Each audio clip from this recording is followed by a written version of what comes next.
whistling into the cornfield.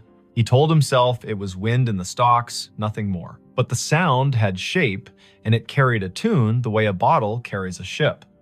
It rose up from the edge of the north field just before midnight, thin and certain, 3 notes first, then a run, then a pause, that felt like a person making room for breath. The night in Story County, Iowa, was the kind that makes a kitchen window into a mirror.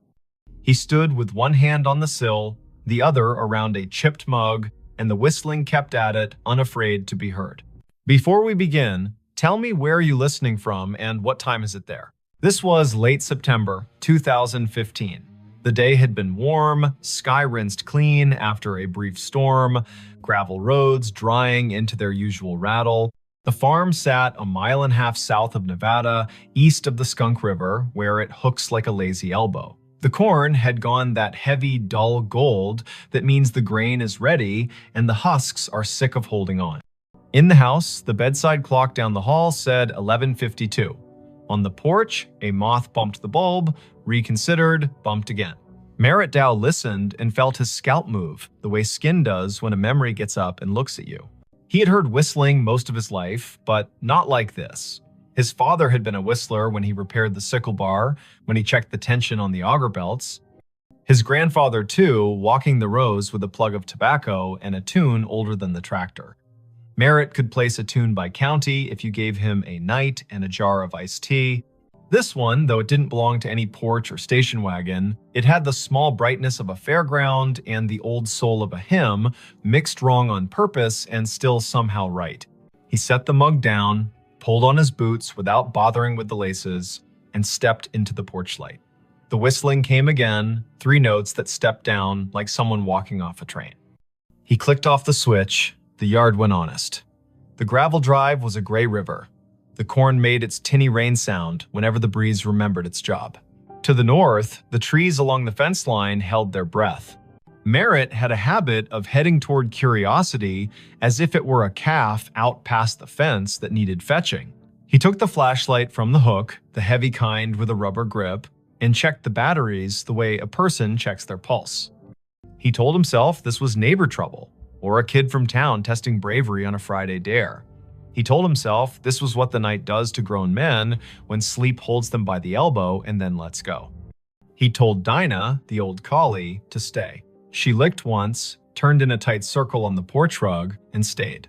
He crossed the yard, past the big maple that had survived lightning by pretending it hadn't happened, and stepped onto the headland by the north field. The first row took him in like a store's door chime. The stalks were tall and dry, leaves bent into knives. The ground was soft from last week's rain and held his boot prints as if for reference. He waited for the whistling.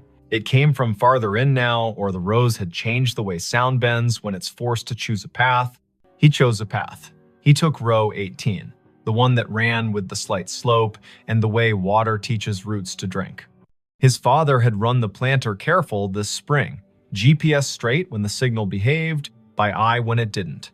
Row 18 should have held like a rail. The stalks pressed against his sleeves. The flashlight beam drew clean wood into the dark leaves, bleaching white, silk like old hair, dirt a puzzle of last year's husks, and this year's pennies of mud. The whistling stopped. He stood still. His breath sounded like someone else's in the mask of leaves. He tasted dust. He listened until listening felt like a rope he had to keep from dropping. Farther north, down toward the low spot by the drainage tile, it started again, only louder, as if the person had turned their head and decided the audience was worth the effort. Merritt moved. 3 rows over, the tram line cut across, a packed strip where the sprayer had gone in June. He took it. The corn arched overhead, leaves flicking his ears. Spiders had slung long theories between stalks. He broke them and apologized in his head. He had walked this ground every day for months, and the ground had said yes like a friend. Tonight, it felt like a cousin, a person who loves you without being sure what to do with you. He reached the low spot. The field dipped and turned its face toward the tile that ran down to the ditch. The air was cooler here, lined with the smell of black earth that keeps secrets for centuries, because that's what it was paid to do. The whistling had gone softer. A trill rose up like someone trying to make light of an apology. Merritt swept the flashlight sideways. The beam caught the blue reflection of something small and glassy. He crouched. A marble. Blue, with a pale ribbon curled inside, half under a leaf. He touched it with one finger and felt the way glass feels when it learned patience waiting inside a pocket for its chance. He stood, and the beam hit another, green this time, lodged at the foot of a stalk. He put them both in his shirt pocket without thinking which pocket meant past and which meant present. "Hello," he said. The field appreciated the effort, if the small answering hush meant anything. He wasn't the kind of man who called out names into a place that did not have names to call back. He was the kind of man who waited and then took one more step, the way you do with cattle that have decided the gate is optional. He took one more step. The ground had a memory. His boots sank an inch, then two. He pulled up. The mud let go with a sound like a low laugh. The beam found a scuff in the soil that wasn't his. It had rained the day before, a polite rain that brightened the world and left. Tracks should be fresh. This mark had a sharpness to it he didn't like. He aimed the light again. The scuff came to a point. Not deer, not raccoon.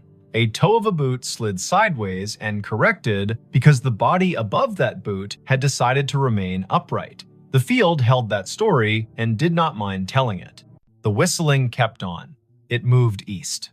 Merritt moved too, allowing the rows to push him into the old waterway nobody planted because it cost more to argue with a ditch than to go around. He hit the bank and paused. The sound was close enough now to feel the mouth that made it, the slight wet at the end of notes, the breath through teeth. Above the ditch, on the fence line, a scarecrow leaned into the moon like he had been invited. Merritt had dressed him in a flannel shirt in July to keep the birds from laughing outright. Now the shirt's checks looked like an argument. The hat had blown off sometime in August. The steak had a twist in it the way wood does when it was alive and insists on a personality after. The scarecrow whistled. Merritt's body did not move in the way of cartoon men. He did not jump. He did not fling the light so hard the beam went to the stars. He stood, the way a person stands when what he sees insists on being nothing but what it is.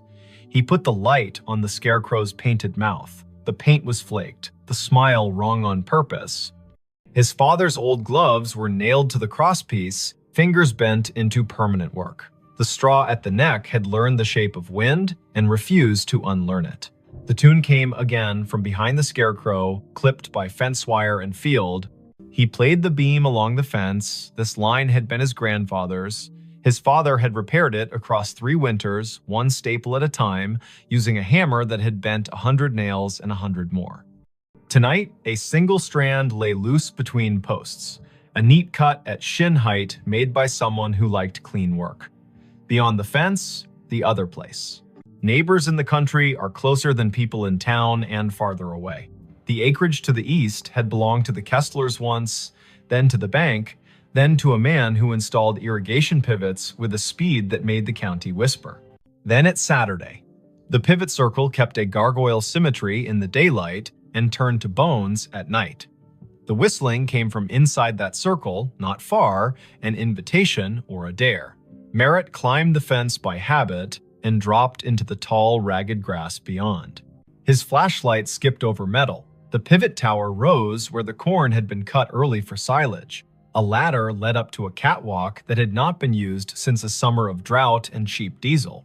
The sky put someone else's stars over everything. Under the ladder sat a cooler the color of a toy, lid askew, ice melted into a cold thought. 2 bottles lay on their sides. The labels had lost interest in staying on. He touched one. The glass was warm, warmer than the air deserved. He called out again, a different word this time. "Friend." The whistling answered with the same run of notes. He followed the sound around the base of the pivot. His light found Cobb's nod down to the spindle by raccoons with principle. He found a folding chair with only 3 of its 4 screws willing. He found a playing card gone into the dirt, face down forever. He did not find a person. The corn from the other side rustled, a polite cough. He turned. A taller shadow leaned out from where 2 rows had been pushed apart. The flashlight found denim. Boots. The hem of a coat cut square. A hand. The skin had the tint of rural men, year-round, sun-washed, wind-scoured. The fingers were long and still. The hand did not wave. "Evening," Merritt said. He stepped closer. The shadow stepped back. The hand slid into the rose, as if hiding from a photograph. The whistling receded down an aisle of stalks, clean and straight as a hallway. He went after it. Later, he would say he never chose to follow, and he would not count that as a lie. The rose insisted. The sound invited. The night did what it always does when a person leaves a safe light and enters a place built to fit bodies only one at a time. It made a mouth and decided whether to swallow or to speak. The field spoke directions in leaves. He followed until the path tried to teach him regret, and his feet refused to be taught. At the heart of the pivot circle, the ground sank another foot. He stumbled once, caught himself against a stalk so dry it cut his palm in a clean straight line. He swore, quietly, with vowels only. The whistling had slowed. It drew out a single note and hung it in the air as if asking him to name it. He named it Unkind. He turned off the flashlight. Dark held him like water does when you slide under and open your eyes. The field went black, then not. The sky had its thin light, the stars arranged their patient omissions. The rows were no longer alleyways, exactly. They were sentences. A breeze moved through and added commas. He stepped forward into a word, then another. The whistling stopped. He waited. He could hear the pivot tower creak, a metal thought adjusting. A truck moved way off on County 18, 3 miles at least. Tires with thick voices, a man's radio too loud in the cab because the night drives its price down for everyone. He waited until the waiting was its own problem. He reached for the flashlight. The beam hit denim again. Close. A shoulder. He yanked the light up and met a face. It was not a face he knew from today. It might have been a face from a photograph under glass at the county fair, past names, eyes poured in. The hat was the wrong cut for now and the right cut for when hats were more than hats. The eyes adjusted to light with the slow patience of a barn cat in a doorway. The mouth held a shape that wasn't a smile and wasn't what comes later. The cheeks were hollowed in, the way working men's cheeks sag when they finally let the day have them. "Don't," the man said, not loud. He lifted one finger the way a teacher does when she'd rather not get stern. "Don't shine." Merritt lowered the beam to the man's chest. The denim had a tag that read, "Kessler in faded thread," as if a mother had stitched it when mud was the usual weather. The man nodded, brief. He put 2 fingers to his mouth and whistled the run again. The note slid under the leaves and came back altered by straw and distance. "Had to see if you'd come," the man said. He did not offer his name. He did not ask Merritt's. The field did the introductions it believed in. The man tipped his chin toward the north, where the ditch had cut a new curve 2 springs ago, and nobody called the county because sometimes you let water take responsibility for its own choices. "Come on, then." They went up Row, across the tram line, down again. Merritt kept the light aimed at boots and dirt, the way you aim swear words when children are sleeping in the next room. The man's hands brushed the tassels as he went, leaving no sound. The field learned him and forgot Merritt in the same breath. They crossed into the neighbor's back 40, and the soil changed, darker and more confident. The rows had more to say here. The whistling would come and go like a small animal, checking the air and disliking it. The man stopped at a patch where the stalks had been storm-bent and then righted themselves out of pride. He crouched, hand out, palm down, on top of a flat stone that had no business on this ground. The stone was square. It held an iron ring in one corner. He tapped it. The sound returned like a jar lid.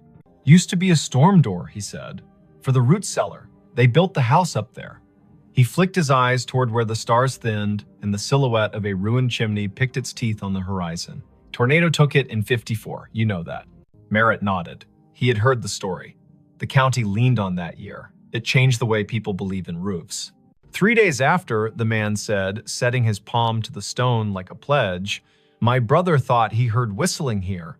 We believed him because he was the kind of boy who told the truth, even when it meant he had to walk back and fix something. He followed it. Everybody followed it. Men with boots and women with cakes and ropes and tubs and a feeling of the back of their necks being breathed on. We pulled the stone up, we brought lanterns. It goes under like a snake down there. The cellar does. We didn't find anyone. No boy, no breath. Just apples rolling, because that's what they do when people die. Things keep their job anyway.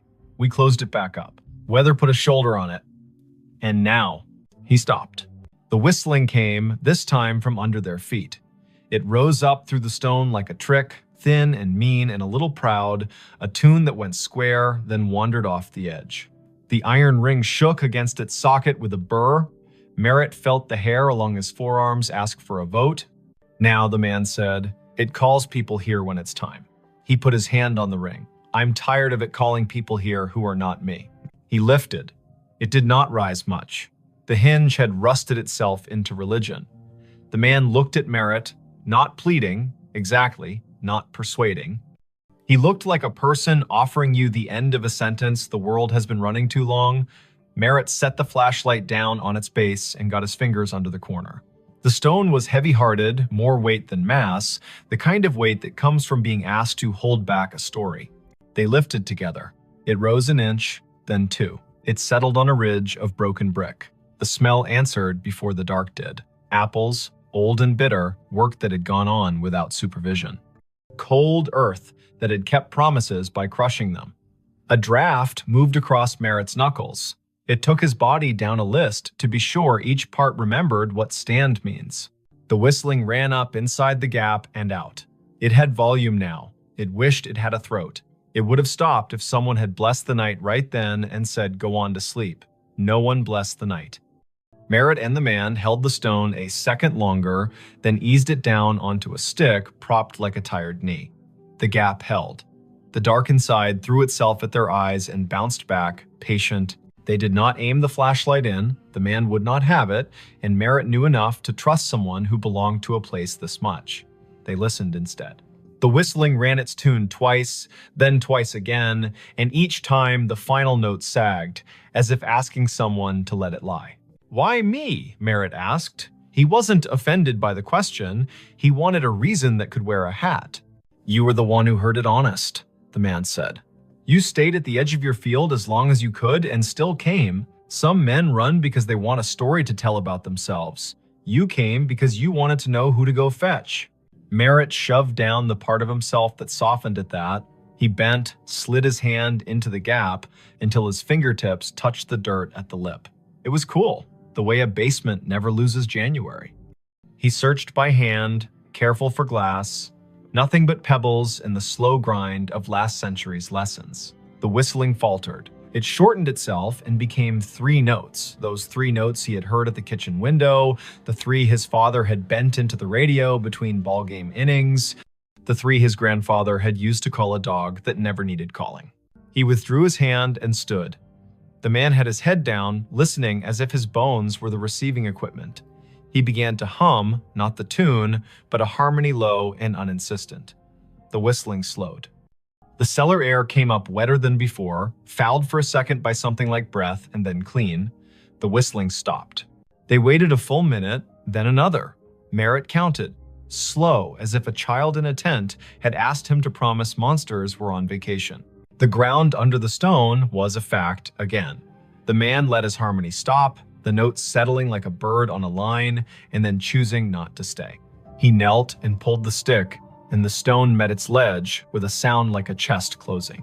Sometimes, the man said into the calm, it wanted an argument. Sometimes it wanted somebody from back then to say his name and make a promise. It wanted a mother crying on the dirt. It wanted men with rope because rope makes everyone feel helpful. Not tonight.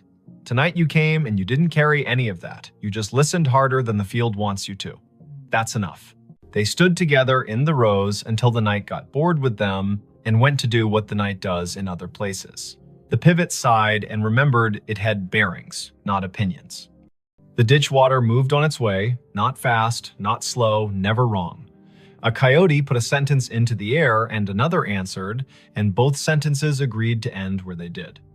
The man tipped the brim of a hat he wasn't wearing and turned back into the corn. His boots made no more sound than a thought that knows its limit. Merritt found his way to his own side of the fence. The cut strand had not healed. Fences need hands. He climbed and dropped into dirt he had paid for with 3.5 decades of rain and frugal Sundays. The Scarecrow leaned the same way. His flashlight picked out a nail that had worked proud where a glove met wood. He tapped it back in with the handle, the small sound a hope. On the porch, Dinah lifted her head and thumped her tail twice. He sat on the steps and watched the sky unspool its last thin silk. The clock over the stove in the kitchen read 1:42. A local freight passed through town without asking anyone's opinion. The night had its usual old chair smell. Merritt took the marbles from his pocket and rolled them in his palm. He did not take them in the house. He set them on the porch rail, 2 small moons that decided to belong to weather again. He slept in the chair by the door with the light over the sink left on because he was still old enough to do what his father had done and still young enough to want a reason for it. In the morning, his neighbor from across County 18 pulled into the drive with the casual angle of men who do not use turn signals because everybody already knows where they're going. Otho Vale had the kind of face that had learned to tolerate sunlight and other people's plans. He stepped out, looked toward the north field, then at the porch where the marbles caught the first slant. He paused. "Thought I heard it last night," Otho said, as if they'd been in the same dream and had already agreed on the parts to keep. "I didn't come. I was afraid if I went, I'd bring the wrong thing with me. You go." "I went," Merritt said. He poured coffee into a cup that had chipped the day his daughter drove away, with her car full and her eyes wider than they had any right to be. He handed the cup down. "There's a stone out there. You know it." Otho nodded.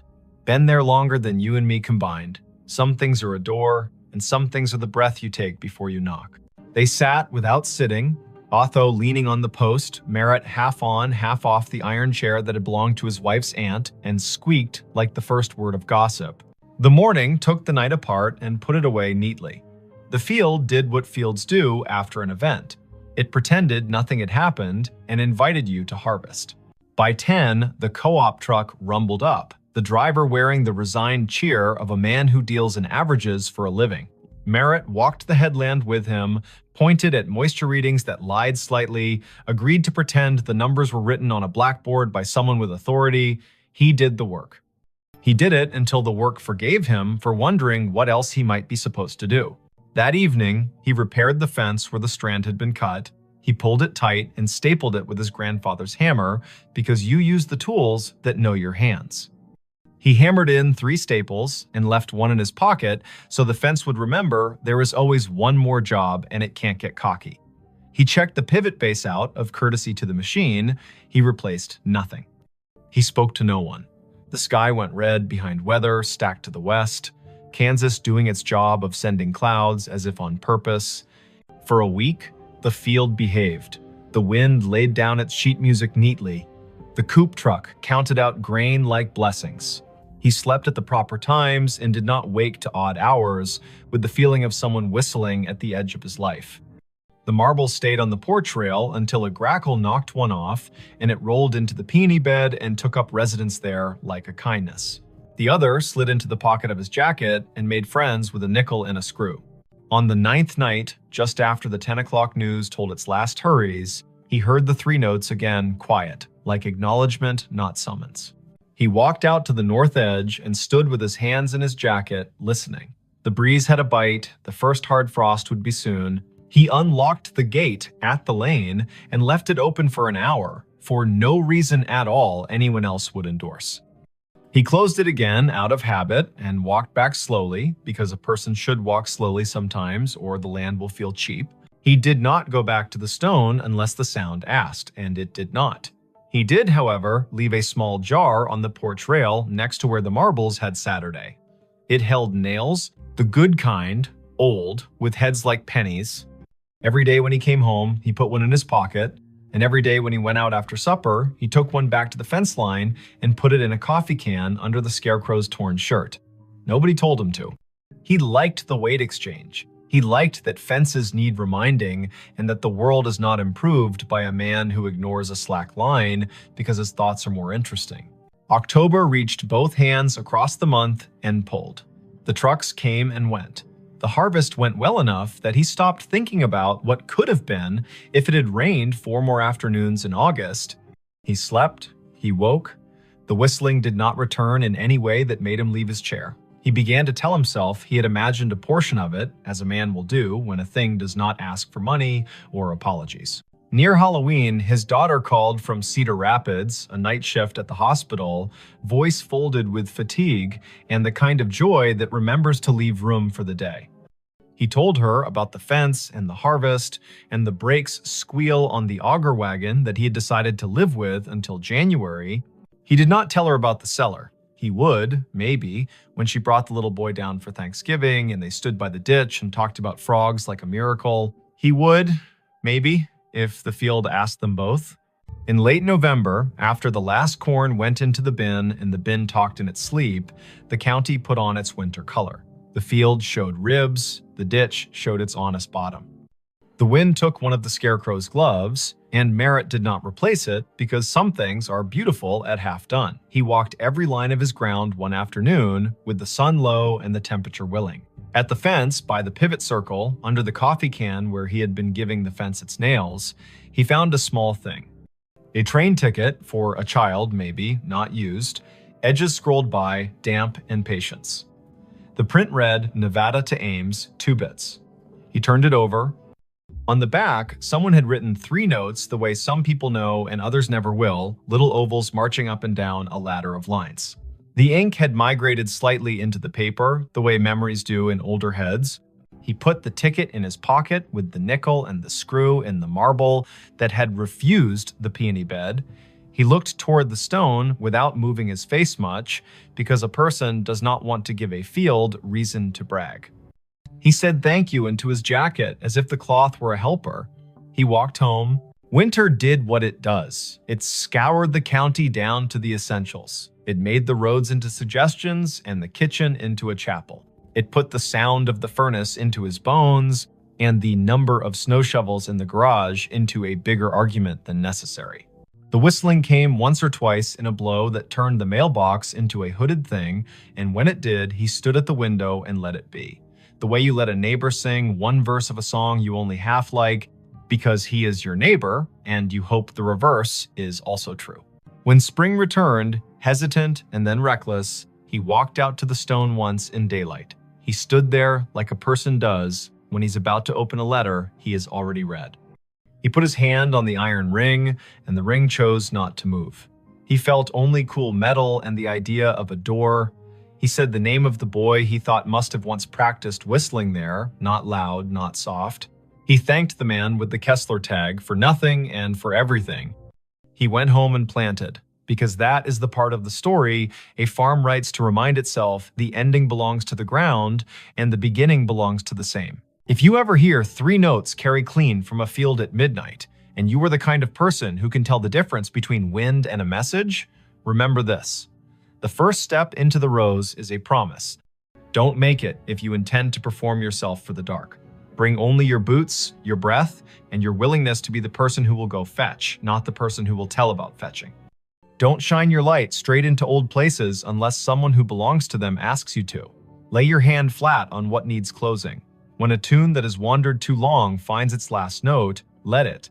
When a door that has been heavy learns again how to rest, do not hire that door for different work. There are states where cornfields wear their ghosts like belts. There are ditches whose water knows the names people set into it. There are stones that have been held down by weather and held up by stories. There are men who can whistle and men who cannot, and both kinds do well if they listen. And sometimes, in a county that owes as much to wind as to family, a man with a flashlight and an old dog asleep on the porch will follow a tune into the rose and come back, having left something that doesn't need his hands anymore. When he sits down again, the chair will squeak in the key the field prefers. The kitchen clock will softly argue with the refrigerator about seconds. The night will soften him on its slow wheel. The next day, someone will wave on County 18 without lifting a hand, and the answer will come back exactly right. And somewhere beyond the line where 2 quarters meet under a fence, a stone will find it easier to be a stone because 2 men lifted it once, together, and then set it down the way the land asked. The hotel room that prints receipts at 17 amperes. M. The first night, the receipt printer woke her. It coughed once in the dark, warmed its little brass roller, and began to spit out a strip of thermal paper that glowed faintly like a cigarette behind cupped hands. The room clock said 2:17 in pale blue digits. Vesper Klein lay very still in bed 5B at the Scissortail Hotel, a brick-walled midtown remnant on North Boston Avenue in Tulsa, Oklahoma, and listened to the tiny buzz and chirp as the machine printed, paused, and printed again, as if it were resuming a conversation it had been having without her for years. Before we begin, tell me where are you listening from and what time is it there? She had checked in late after a client dinner that went long on promises and light on dessert.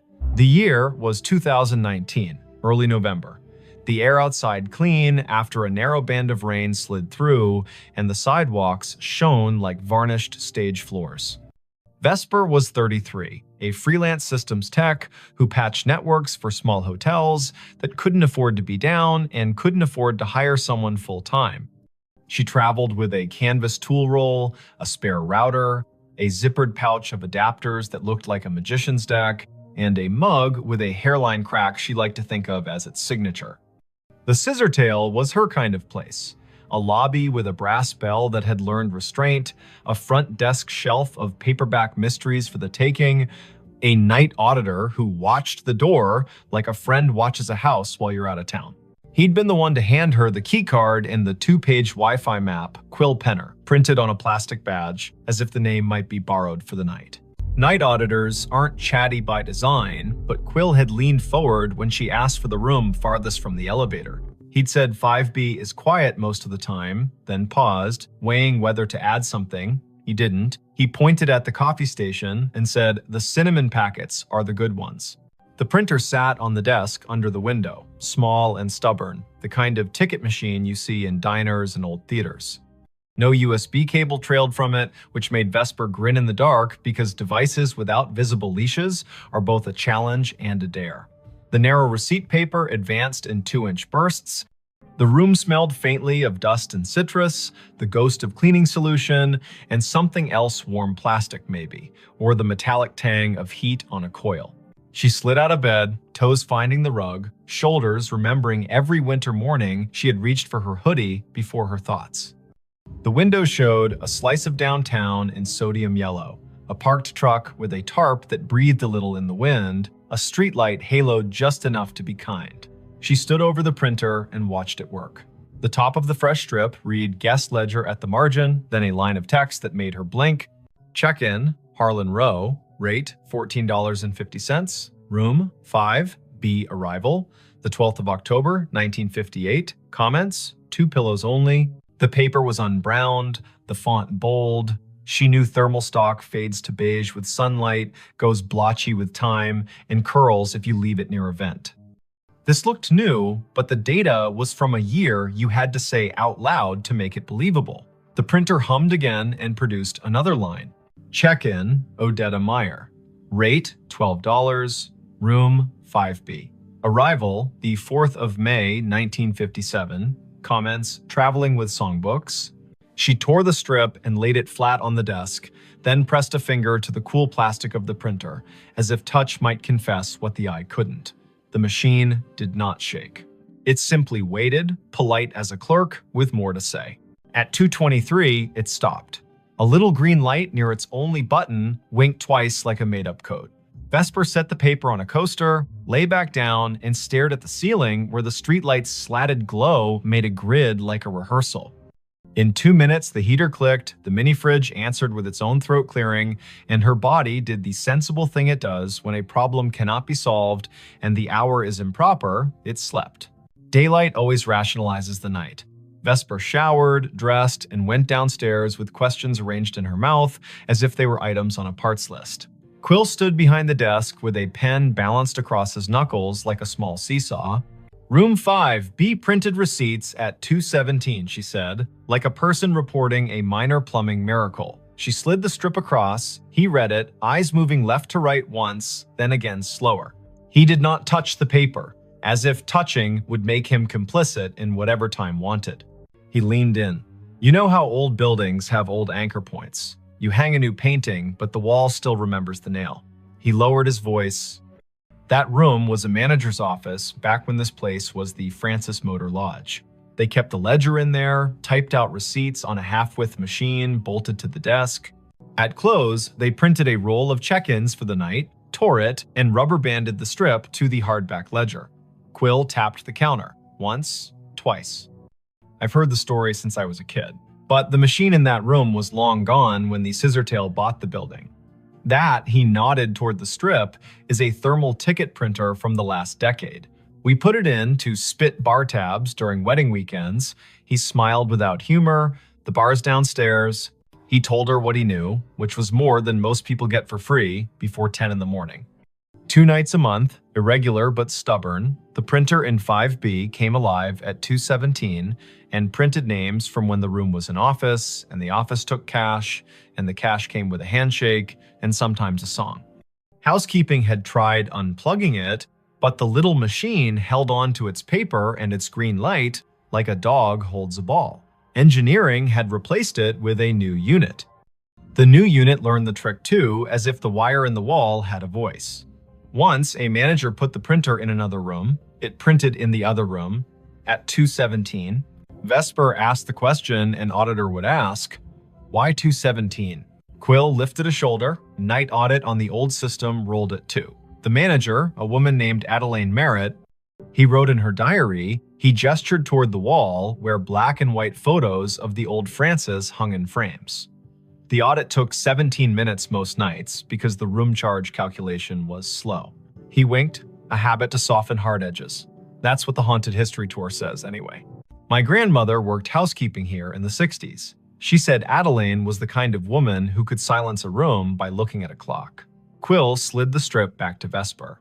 I don't put much stock in anything that prints on its own. But I don't stay in 5B either. She laughed, but softly. I'm the right kind of superstitious, she said. The kind that believes in loose cables and also in writing down names. She folded the strip, tucked it in her notebook, and promised the front desk a stronger signal on the north wing by supper. Work made the morning sensible. Vesper crawled into the equipment closet on 5, balanced her laptop on an inverted bucket, and watched packets move in tidy lines across her screen. The Scissortail's network roamed like a polite guess slow if you needed it to be fast. Fast if you weren't asking. She pushed a firmware update, tuned channel widths, stood on a chair to re-angle a ceiling antenna the way you point your head to listen better. Lunch came from a food truck with a chalkboard menu and a line that made the air smell like cilantro and good intentions. She ate on the loading dock, the sun finding her cheekbones and telling her to stop worrying about things no one pays you to worry about. The second night, the printer coughed at 2:17 on the dot. The room's clock, which she had not trusted since it flashed 12:12 after she plugged her phone charger, matched her wristwatch exactly. The printed strip listed names again, 5 this time, each with a rate that made the era plain. Miguel Corrado, Della and Sten Bay, Bellamy H. Cross, Traveling Sales, G. Whitlow. The comments field sometimes added a phrase that felt like a quotation. Traveling with songbooks, baby sleeps light, keep the radio low. She tore the strip and laid it beside the previous one. The heater ticked its approval. She sat cross-legged on the rug, laptop open, the printer's power cord draped across her thigh. If it's a room ghost, she murmured, it should ignore me. If it's a network ghost, I may as well listen. Her laptop saw the printer as a simple thing on the subnet, a networked ticket device with a default login and a queue history that should have been empty and wasn't. Vesper scrolled. A job log rolling back months logged exactly 2 entries each night with the flag source, Legacy. Someone had written a silly little module into the Scissortail's aging property management system, a module that echoed old file structures for nostalgia tours during October. She'd seen that kind of thing done for fun. But this module contained descriptors she didn't recognize. Ledger spool, carriage return key, ribbon jam. These were words from a different machine. The audit program triggered at 2. The ghost queue called itself at 2:17. She checked where it pointed. The path wasn't a path, it was a device ID that didn't match any modern naming scheme. She pinged the device. No answer. She traced the MAC. The vendor code came back to a company that died before the internet had central registration. That made her skin feel too tight. In the morning, white coffee cups clacked, and the lobby television played low, the weatherwoman pointing at a band of storms where storms like to form. Vesper asked Quill if there were schematics for the old building. He pointed to the office behind the desk. Ground plan framed on the wall. Maybe useful. The hotel had been 2 buildings stitched at the seam. The Francis Motor Lodge on the east, a narrower annex that used to be a savings bank on the west, joined by a flyover corridor at 3 and a clumsy arch at 5. Room 5B sat where the old bank manager's office once had been, according to a penciled note at the edge of the plan.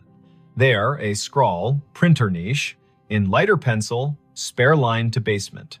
Quill warmed to the problem the way night auditors do when daylight invites them to be citizens. He called maintenance. A man named Orson arrived in a polo with his name stitched in blue and a toolbox that had its own opinions.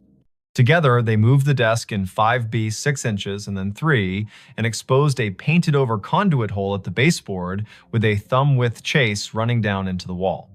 Orson whistled between his teeth. "That's no Romex. That's armored cable from a generation that believed steel could keep time." He tapped the baseboard with the handle of his screwdriver. It answered with the hollow ring of an old closet. In the basement, they found the closet where the spare line went to not exactly die. The air was colder down there, humid the way the past is humid. A metal cabinet stood against the wall, padlocked, a gray panel humming like a neighbor practicing scales. Orson tested the lock with a pick he swore he hadn't lost. The door swung open. Inside, another little printer sat, twin to the one upstairs, its power indicator dark, its paper roll neat as a submitted term paper. A thin cable ran from a bracket down into a conduit box with 2 stories to tell.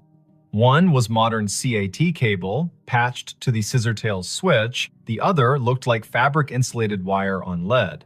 Orson touched it with reverence and withdrew his hand. "You shouldn't be alive," he murmured to the box. Then he turned to Vesper. "Want me to pull the breaker for this room tonight at 2:15? See if it stops." She shook her head before she quite knew why. The motion felt rude. "Let me listen once more," she said. "Then, if it's a loop, we cut it." The third night, nothing is supposed to happen. Patterns prefer 3 as a way to make you distrust them. Vesper made tea in the room kettle with the cinnamon packet Quill had sworn by. She texted her brother a photo of the printer and a caption that read, "Haunted Bar Bill."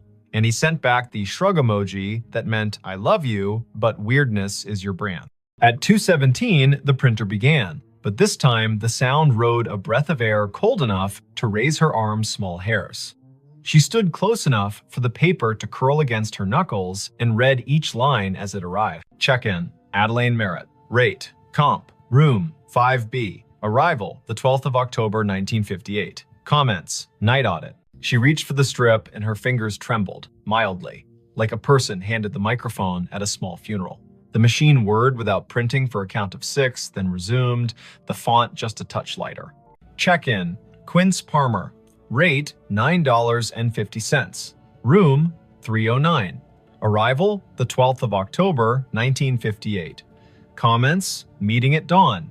The room held its usual choir, fridge, heater, hallway, ice machine. 2 turns down, but behind it all, she heard a soft clicking. Not printer, not clock. Keys. The slow press and release of typewriter keys. Somewhere not in the room and not far enough away. She froze, because freezing is a way of letting more senses work. Her body made itself a listening instrument. The keys whispered. Again, 3 strokes. Pause. 2. The printer spit a final line. End of ledger. Prepared by A. Merritt. Time, 2:17 amperes, M. Vesper did what the body asks. She sat on the bed with the strip in her lap and waited for her breath to level. It did. The heater ticked, the fridge purred, the typewriter stopped pretending, the sound folded itself up and slid under the door.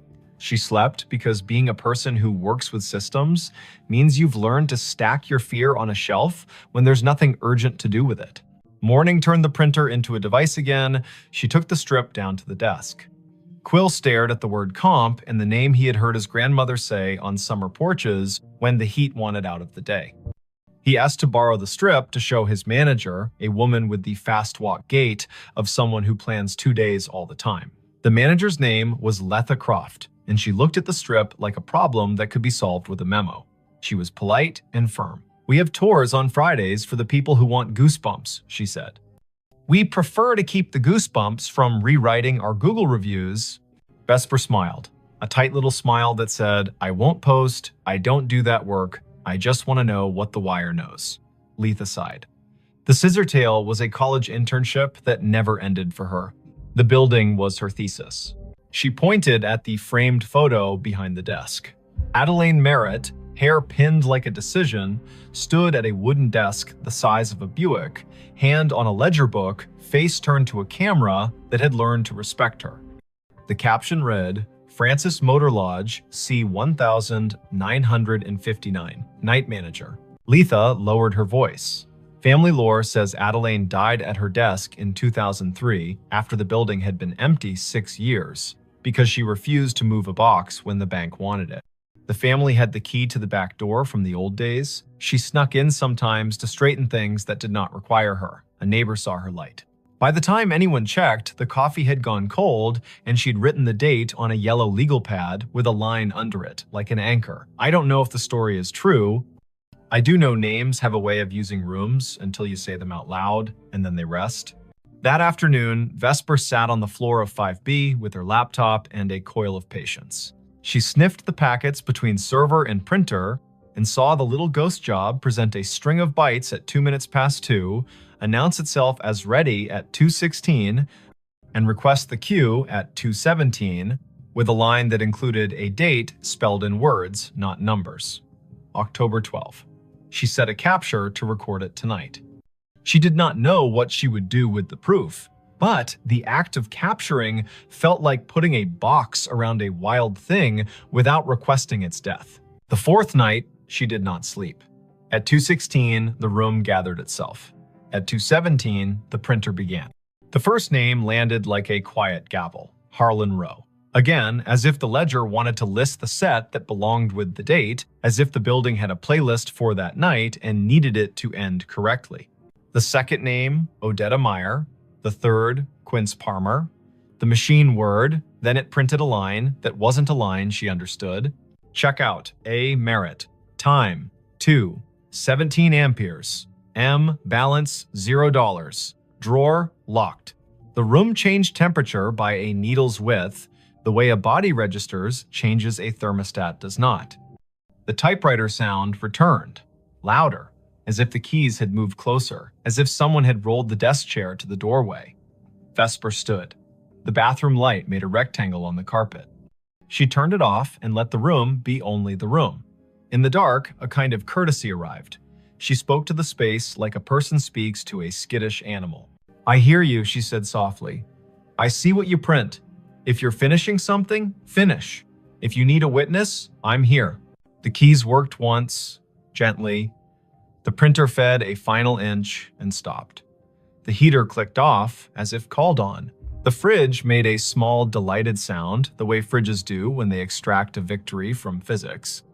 Vesper lay down slowly, like a person trying not to wake a toddler, and watched the window make a square on the wall. She did not sleep much. She did not feel punished by that.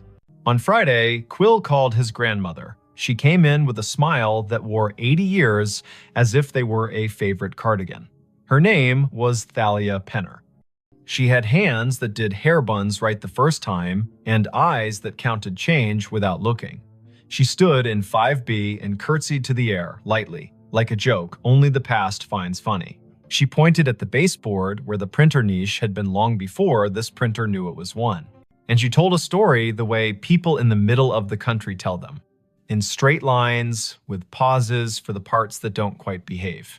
Back when the Francis was a stop on the oilfield run, she said, Adelaine kept books for men who couldn't read receipts and kept rooms for women who didn't need to be asked why they traveled alone. She printed the audit every night, tore the strip, tucked it under the ledger ribbon, and locked the drawer. Her niece said she was proud of how long she could do the math in her headroom tax, city tax, discount for the flood man whose boots never dried. When the hotel closed in 1997, Adelaine kept a key. In 2003, she came in one last time to make the numbers even. She wrote the date, she drew a line. She put her hand to her chest like she was looking for a pen and fell as neat as folding a shirt. The firemen took 10 minutes to arrive. I put flowers on the door, and then the bank put a new lock on the door, and then time put dust on the lock and years on us all. Thalia reached out and touched the printer as if it were the hem of a dress in a department store window. Adelaine believed in drawers that closed, she said. It sounds like over again at 2:17, she gets to do that part, finish the roll, tuck it in, say goodnight to accounts. She is the kind of woman who would find that worth doing. Vesper spent Saturday building a workaround that no manager had asked for and no ghost could be fooled by. She pre-programmed a rule in the printer's network profile. At 2:16, the device would capture its own print job to a text buffer and email it to a special address she made for the Scissortail historian. Proof for people, paper for the room. At 2:15, she and Orson stood in the basement closet like two burglars having second thoughts. Orson touched the breaker switch. He looked at her. She did not nod. He did not flip it. Upstairs in 5B, the printer coughed, purred, and worked. Down here, the old gray panel vibrated, soft as sleep. At 2:20, Vesper's email pinged her phone with a single message. Subject, ledger. Body, 3 lines. Names, rates, the comp, the sign-off. Prepared by A. Merritt. Time, 2:17 amperes. M. She did not sleep that night. She didn't mind. She lay on the bed, hands behind her head, and watched the room recede from what rooms are in daylight containers, shelves, angles, and become what rooms are when you let them be churches. Limits, repetition, silence between notes. She thought about drawers, about the way her work was mostly closing things in the right order so strangers could open them and recognize what they saw. About how a hotel is a machine for forgiving you for not being home. On Sunday, she checked out. She left a thank you envelope at the desk with Quill's name written in neat engineer's block. In it, a printout of the email rule and a small drawing she'd made of the baseboard hole with an arrow labeled here, "The wire remembers." Quill held the envelope like it might be heavier than it was. Letha met her at the door. "I can't exactly put this in a maintenance request," she said, meaning the week Vesper had just spent listening to a machine be more honest than any of them owed their jobs. "But I can tell you what we can do. We can frame a copy of your email in the staff room and call it the drawer letter. We can show it to anyone who works past midnight and forgets that ending is a kindness. We cannot run a Halloween promo in 5B because some stories don't belong to customers. We cannot unplug the thing that works for someone who isn't here anymore." Vesper smiled. That's more than most places do for the living. She drove out of Tulsa with the radio off, south, then east, then north again, the planes rolling around her like a low lullaby. She stopped at a gas station where the coffee was too strong and therefore perfect. She called her brother to tell him a story with no real twist and therefore true. She didn't say the name of the printer because sometimes a tool deserves privacy. She didn't say the name of the woman who closed drawers because she had said it enough. She didn't say 2:17 because she had learned to say it in her head as a kind of vow to be kind to the people who work at that hour. Months later, back in Tulsa for a different job in a different building, she walked past the Scissortail one evening just before Christmas when the lobby held a neighbor party. A small tree wore strands of tickets in place of garland bar tabs printed for fun, red inked with dates and little notes in flare pen script. Quill waved from the desk, a Santa hat angled to keep his dignity. Letha stood by the fireplace talking to a city inspector whose expression said he had learned to sleep at last. On the stair, a woman in her 50s, adjusting an ugly sweater, looked at Vesper in that way strangers sometimes look at one another, as if they had agreed to be in the same hallway before they were born. Vesper stopped in for a minute. She drank cider from a paper cup. She left before anyone could ask for a funny story with a good ending. She slept at a chain hotel by the interstate where the printer in the lobby spat bills for bottled water and where midnight meant nothing in particular. At 2:17, she woke and smiled at the ceiling, not because any machine had called to her, but because she had trained her body to stand witness for a time that belongs to other people. She poured water into a glass and listened to the small sound it made when it met the bottom, hollow turning to full. She said the name she had been given as if returning a borrowed book. She slept again. If you ever find yourself in a hotel room and a device on the desk prints at a time that sounds like a secret, do what Vesper did. Don't yank the cord. Don't film it for the internet like proof is a currency and this is your chance to spend. Sit up, put your feet on the rug, read the names if names arrive. If you can, make a rule that gives the living something to hold a copy, a note, an email to a person whose job is to remember. Then let the room have its paper. Let the drawer close. Say thank you to the time that isn't yours. The night staff everywhere will feel it like a hand they don't have to see. And if you must know, it goes like this. The little green light winks, the paper unfurls. The names Harlan, Odetta, Quince, Adeline roll by, small and austere and whole. The room changes by a breath, the heater stands down, the fridge on duty hums, the typewriter in the wall or the idea of a typewriter slides one last carriage to the right and returns. The drawer locks. The ledger for that one night balances again. You will not have been asked to fix anything. You will not have been asked to believe. You will have been asked to witness. A job that counts. When dawn smears light along the window, when the city yawns and rolls, when the night auditor hands the keys back to daytime and goes home to sleep in a room with a plant that knows their voice, you will have been part of the smooth that makes this complicated world possible. Somewhere, a printer coughs once more, polite as always, and waits another 24 hours to do what it knows on the dot without apology. If, later, someone asks why a small hotel on North Boston Avenue keeps a finicky old ticket machine in a room that could rent for $2 more without it, you can say this. Not every device has to justify itself in money. Sometimes a machine is a ritual. Sometimes a ritual is a receipt that proves someone was here and did their work and went to sleep. And sometimes, at 2:17 in the morning, a woman who once locked a drawer she loved gets to do it again, which is as reasonable a reason as any you'll hear for anything that persists in this country, shaped by roads, rooms, ledgers, and the soft insistence of people who finish what they start. The call came in on a Tuesday at 4:32 in the afternoon, late October. The sun already sliding behind the Blue Ridge, so the hollows of Shenandoah darkened early. Ranger Aislinn Keats was parked at mile marker 47 of Skyline Drive, just north of the Rapidan turnoff, a paper cup of station coffee cooling in the cup holder, and her radio tuned to the quiet channel they used for backcountry check-ins. The speaker breathed. Static arranged itself into a voice that did not sound like any of her crew. Before we begin, tell me, where are you listening from, and what time is it there? Aislinn turned the volume wheel a notch. Out the windshield, the ridge was drawn in crosshatch, oaks and hickories going copper, the sky a pale thing you could scratch with your nail. The voice came again, precise, as if it were reading off a card.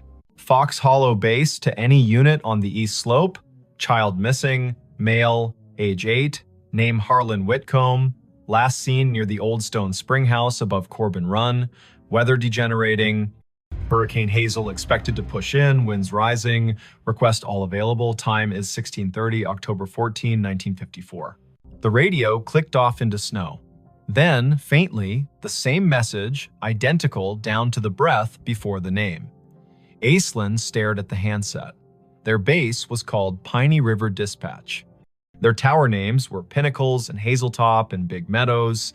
No one in the park had used Fox Hollow for decades. Her training cracked its knuckles. She keyed the mic. Piney River to unknown unit. Say again.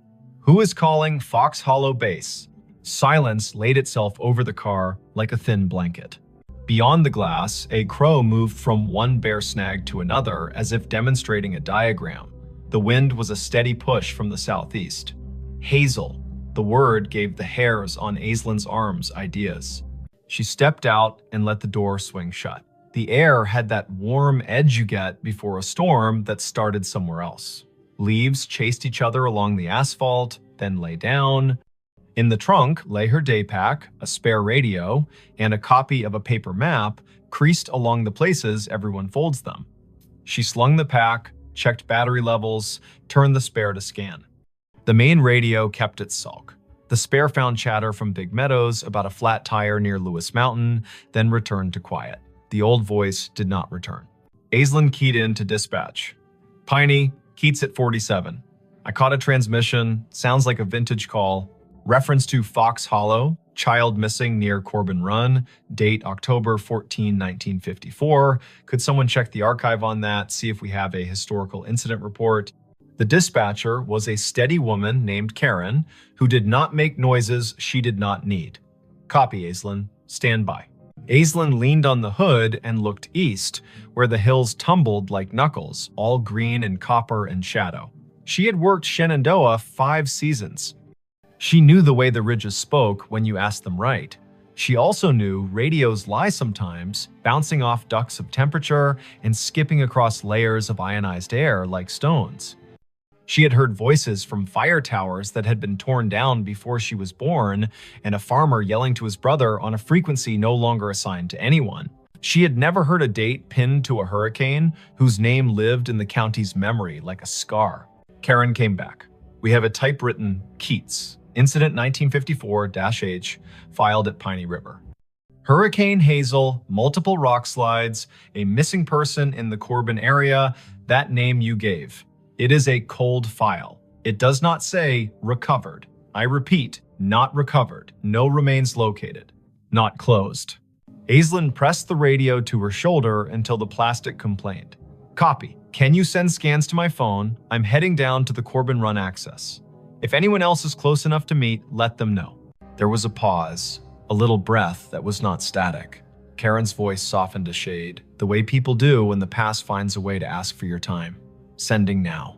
Watch your footing, the trails are a mess of marbles with the leaves down. Want Dupre from Hazeltop on, stand by. Affirmative. Aislinn slung the pack across her back and looked once more at the ridgeline. A truck from Fleet rumbled past, the driver lifting 2 fingers off the wheel in that rural benediction. Clouds had started as a rumor and were now themselves. The Corbin Run access was a gravel pull-off hidden beneath tulip poplars that had learned to whisper. Aislinn eased the truck in sideways and cut the engine. She took the trail with her boots, making small promises to each rock.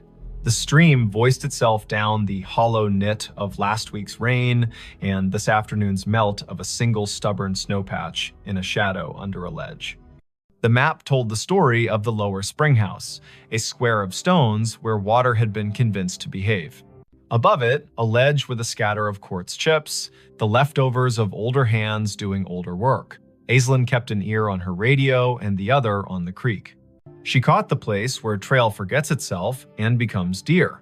She found the old springhouse, its stones asking to be counted. She touched the edge of the low wall with the kind of gentleness reserved for quilts and engines. She did not say the boy's name. The afternoon pulled its shoulders in. The radio breathed again. Same cadence, same careful voice. Fox Hollow base to any unit on the east slope. Child missing. Harlan Whitcomb. Last seen near Stone Spring House above Corbin Run. Weather degenerating. Request all available. Time is 16:30. October 14, 1954. Aislinn shivered in the warm air.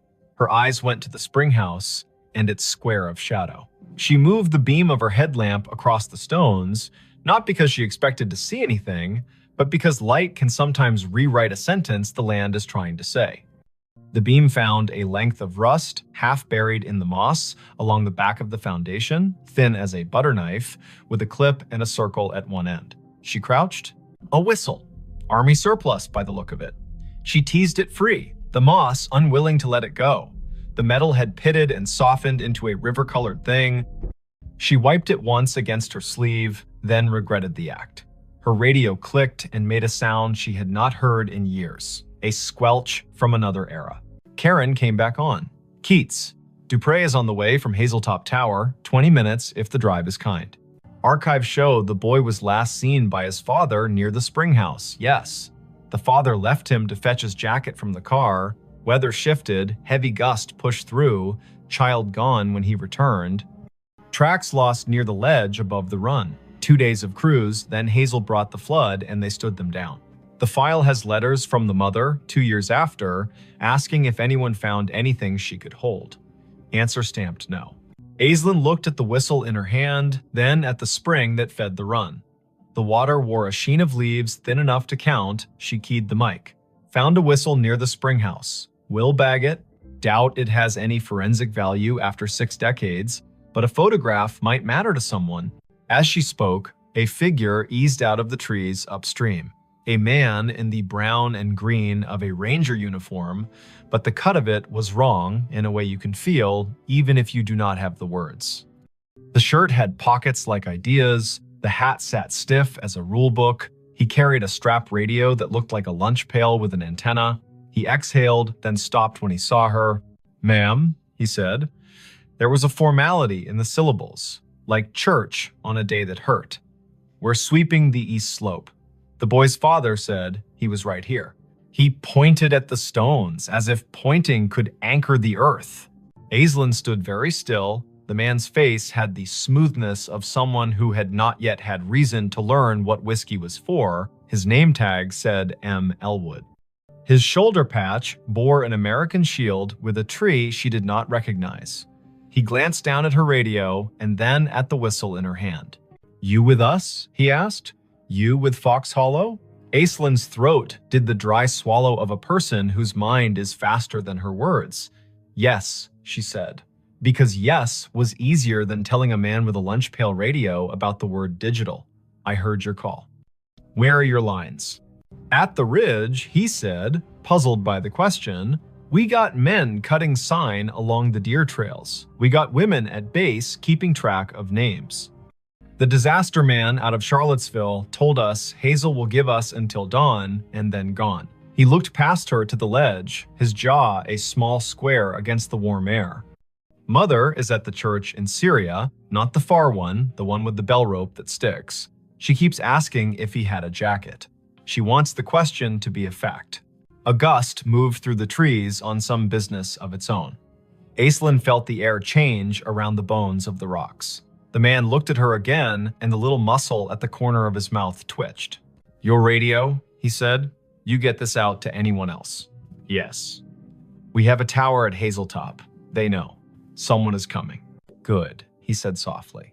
Then he put 2 fingers to his brow, an old salute done halfway because distance is difficult to respect when the ground is asking for more of you. He stepped past her, boots exact on the damp leaves, and moved toward the ledge, listening with his face. He put a hand out as if to feel a draft. His outline lightened as if the warm air had decided he belonged to it. The forest made the sound of a coat hem brushed along a pew. He was gone. Aislinn stood, her hands empty now that the whistle had weight inside a bag. She did not call after him because naming a thing makes it pick a room and leave all the others. She climbed the slope above the spring house, careful, testing each foot. The ground showed her where it had let go before. The soil had slumped sometime between 1954 and now a scar that trees had tried to stitch. She scoped along the edge and thought about the father leaving for a jacket, a boy with a whistle and a spring that talks even when wind tells it not to. Dupre's SUV nosed into the pull-off as the last of the light left, and the storm made its speech. Jericho Dupre had shoulders like a doorframe and a way of stepping onto ground as if asking permission. He carried 2 headlamps and a calm that turned wind into a task rather than a threat. "You heard it too," he said, by way of greeting. "I did, twice. Then it came again down at the spring house. I found this." She held up the bag. The whistle swung on its string, dull as an old firmament. He took the bag and looked as if it could tell him how to think. He listened. The wind pushed down the hollow. The radio hissed, then thought better of it. He nodded at the ledge. "If it were mine to write," he said, "I would say, slip." The file says gusty before Hazel. A child with a small sense of infinity walks the line twice to see if the sound changes along the water. It does. He steps where the deer stepped, and the hill remembers it owes the river a favor. Aislinn told him about the ranger with the lunch pail radio. Jericho had been in the park long enough to have a story for everything and to respect none of them fully. Fox Hollow was an unofficial name for the old maintenance yard near Syria in the 50s. He said, the way a person does when they are agreeing with the possibility of a ghost to be polite. There is a cinder pad there with the marks of 4 posts, like a tower. The radios would have been handsets the size of a Bible that could make clouds sound like news. People back then wrote reports thick with nouns. They did not trust adjectives unless a man had bled. He held the bag with the whistle for an extra breath. He set it in his crew pocket. They searched until rain made the ground decide to be a different kind of ground. In light from their headlamps, the trees stood at attention, counseling caution. They ran a short line grid above the ledge, more to be able to say they had used the dark well than because they expected the earth to give up a long-ago truth for free.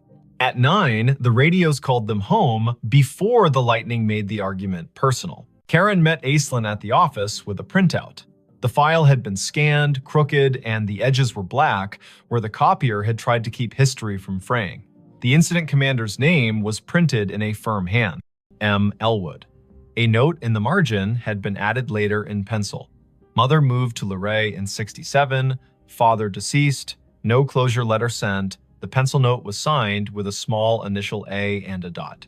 Aislinn slept at the bunkhouse with the radio on her nightstand like a dog. She dreamed that paper flapped along a clothesline strung between trees, and she walked the line, reading every letter, her feet lined up on the rocks of the run, the paper turning to leaves as she read.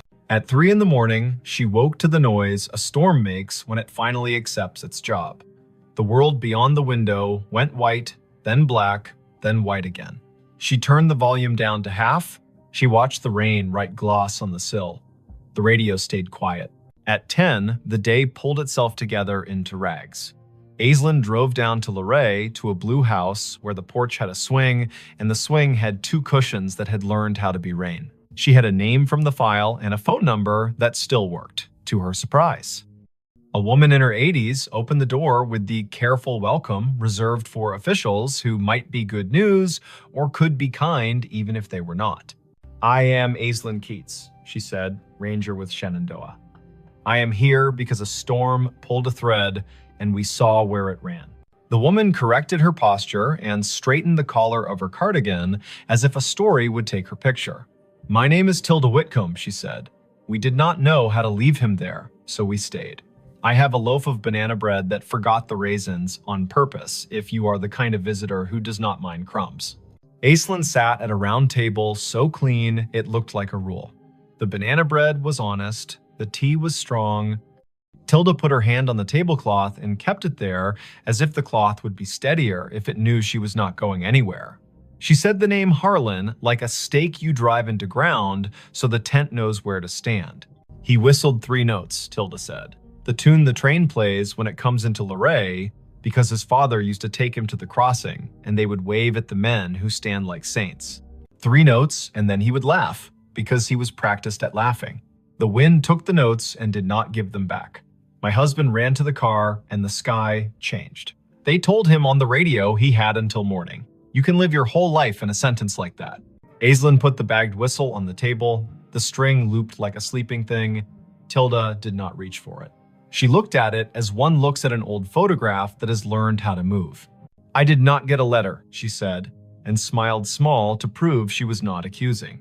"I understand how papers behave. I was a clerk before my hands forgot to love the carbon paper. I suppose I wrote a letter in my head every day for 2 years. Then I stopped asking out loud. You cannot keep asking the same question without turning into a different person." The whistle sat, silent, older than most of the kitchen. Tilda looked out the window and the window looked back. A red cardinal landed on the feeder and told everyone, rudely, that it had arrived. Tilda laughed at the bird, and the laugh made her look like a photograph of herself. Aislinn asked about the ranger named Elwood. Tilda's eyes softened. "Martin Elwood went to our church," she said. "He was the kind of man who knocked on the door with his hat in both hands. He brought us a bag of oranges at Christmas and apologized as if the oranges had failed to be children.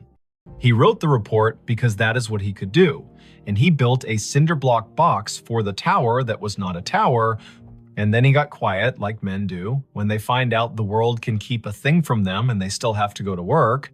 Back in the truck, Aislinn let the radio hum. Big Meadows asked Pinnacles to send a set of cones to mile marker 62. A bear stared down a minivan with an intensity that made the parents breathe like swimmers. Life had resumed its insistence. She turned the truck toward the old maintenance yard near Syria, the one Jericho half remembered as a place with 4 posts and a name more rumor than rule. There was a cinder pad there for sure, now half invaded by chickweed and ambition. Someone had collected beer cans along the edge and arranged them by brand into a timeline. Aislinn walked the perimeter and crouched at a corner where the concrete had spalled enough to show a rebar smile. She brushed the dirt aside with one hand. A penny lay there. The year was 1954. She laughed, because a park and a story will sometimes give you too many symbols and you have to choose which to be corny about. The wind rose toward evening. The radio stayed in this decade, obedient and dull. Aislinn drove the ridge road, watching the color slide toward Bruce. Back at the office, Karen handed her a thin envelope with a stamped return address that made Aislinn's scalp feel like it had learned something. It was from an amateur radio club in Harrisonburg, a man who had heard the show Aislinn, sometimes called During Slow Nights, the one where listeners told stories of radios hearing the wrong things on purpose. "We pick up oddities when the weather steeps the air," the man had written. "Old distress calls, ham tests bounced off airplane wings, bombers from the 40s practicing. Once, a train dispatch from 1960 rolled through on a rain so thick you could chew it. There are names for this, and none of them explain it. The way I think of it is this: time breathes shallow near storms. If a voice was loud enough once, and the same air returns, you might hear a ghost that is not a ghost. Not dead, not alive, just not finished talking." That night, Aislinn drove down to Corbin Run one last time with a single job. She stood by the spring house and held the whistle. She did not put it to her lips because it belonged to a mouth that had done its work. She set it on the stone in the square of water smell and said a sentence Tilda had given her permission to say. "Harlan, your mother sits with a red bird and forgives the form and the weather. We leave you where you are, not lost now. We know the place that held you. We will name it even if the stone refuses to." Thunder argued with a ridge to the west. Aislinn picked up the whistle, tucked it back into the bag, and snapped the bag shut the way you close a letter you cannot ignore any longer. Her radio breathed and then found words. "Fox Hollow Base to any unit on the east slope. Search secured. Weather has moved us. We will resume when it lets us. Families headed to shelter. If anyone finds a whistle, mark the spot. End of report, October 14, 1954. Aislinn lifted the handset to her mouth and did not speak. The silence she chose felt like respect, not fear. She held the radio until the voice faded into the music of rain. Then she climbed the hill back to the truck. The park wrote its own ending. Winter stripped the ridge to bones. Spring came with its first honest green.